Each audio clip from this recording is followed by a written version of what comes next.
First reason, ST status.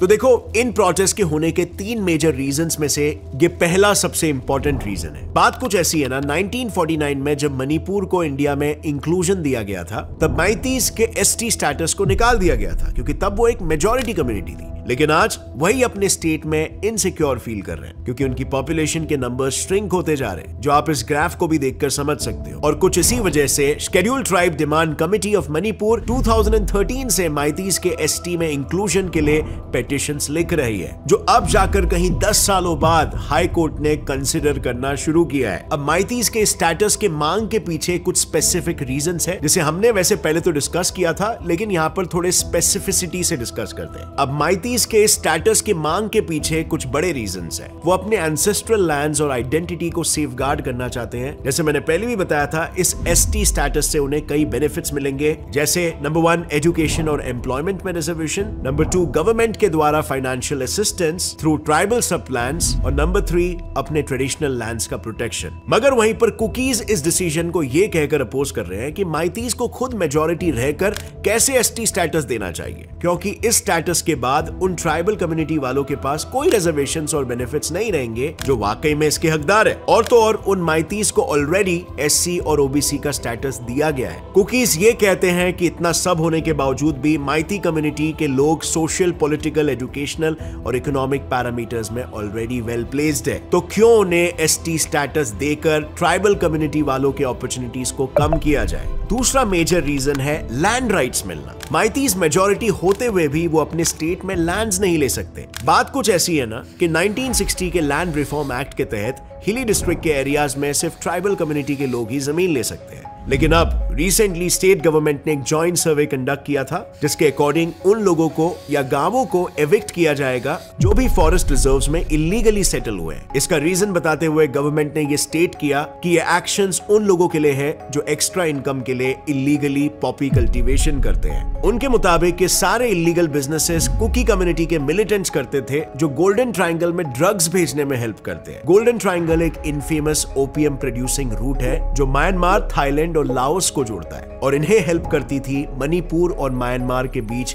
400 kilometre लंबी अनफेंस्ड border, जो करीब 5 डिस्ट्रिक्ट्स के बीच फैली हुई है। इन रिफॉर्म्स पर कुकी का कहना है कि उन्हें उनके एंसेस्ट्रल जगहों से हटाने पर कहीं ना कहीं उनका कल्चर हैम्पर होगा और उनकी आइडेंटिटी खो जाएगी। ट्राइबल कम्युनिटी तब ज्यादा एजिटेट हुई जब उन्हें बिना नोटिस के एविक्ट किया गया और सही से रिहैबिलिटेट भी नहीं किया गया। इसी बीच माइती का यह कहना है कि एसटी स्टेटस मिलने से जहां उन्हें हिली एरियाज में लैंड्स खरीदने पर प्रोहिबिशन था, वही अब उन पर नहीं रहेगा और वो अपने ही स्टेट में कहीं भी लैंड्स आसानी से खरीद सकेंगे। उन दोनों भी कम्युनिटीज में टेंशंस बस यहीं पर खत्म नहीं होते। इन रायट्स का तीसरा सबसे छुपा हुआ रीजन है पॉलिटिकल पावर। देखो, मणिपुर में टोटल 60 एमएलए सीट्स है, जिनमें से 40 माइती डोमिनेटेड वैली रीजन में है, यानी कि सिर्फ 10% एरिया वाले में। वहीं पर बचे 20 सीट्स 90% एरिया वाले हिली रीजन्स में फैले हुए हैं, जो ट्राइबल कम्युनिटीज द्वारा डोमिनेटेड है। और इसी वजह से कहीं ना कहीं कुकी और नागा ट्राइब्स को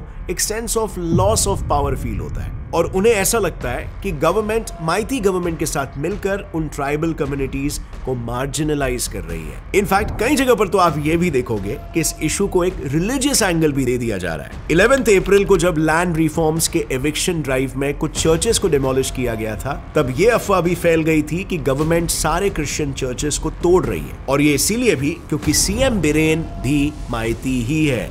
और वहीं पर दूसरी तरफ बैंगलोर मणिपुर स्टूडेंट्स एसोसिएशन के एक स्टेटमेंट में यह मेंशन था कि क्रिश्चियंस ने हिंदू घरों को जला दिया। ये सारी सिचुएशन जहां सिर्फ मैती और कुकी के बीच थी, अब इस पर हिंदू और क्रिश्चियन का भी टैग लग गया। सो मणिपुरीज को यह समझना होगा कि कुछ एंटी इंडिया एलिमेंट्स इस नैरेटिव को यूज करके अपने वेस्टेड इंटरेस्ट को पूरा कर रहे हैं, और इसमें लॉस सिर्फ मणिपुरीज का ही हो रहा है। और ये प्रूवन है कि जब जब मणिपुर में ऐसे कम्युनल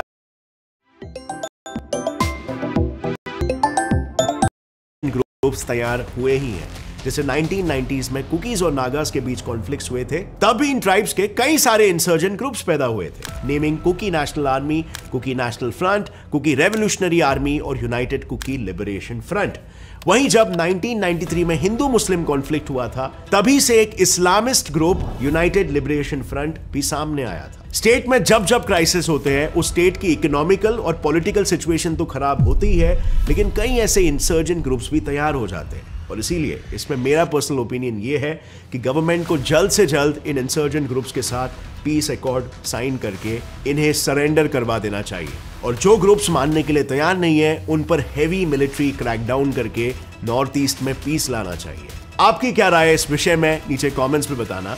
और इस इशू को फिक्स करना इसीलिए भी जरूरी है क्योंकि अब इंडिया अपने INSTC कॉरिडोर से नॉर्थ ईस्ट स्टेट के जरिए साउथ ईस्ट एशियन कंट्रीज को जोड़ रहा है, और ये एक बहुत ही ब्रिलियंट डेवलपमेंट है। और ये कैसे हो रहा है, आप इस वीडियो पे क्लिक करके उसे देख सकते हो, मैंने पूरा डिटेल में कवर किया है। अगर इस वीडियो से आपको कुछ भी नया सीखने मिला, एक लाइक जरूर ठोकना। गौरव ठाकुर चैनल को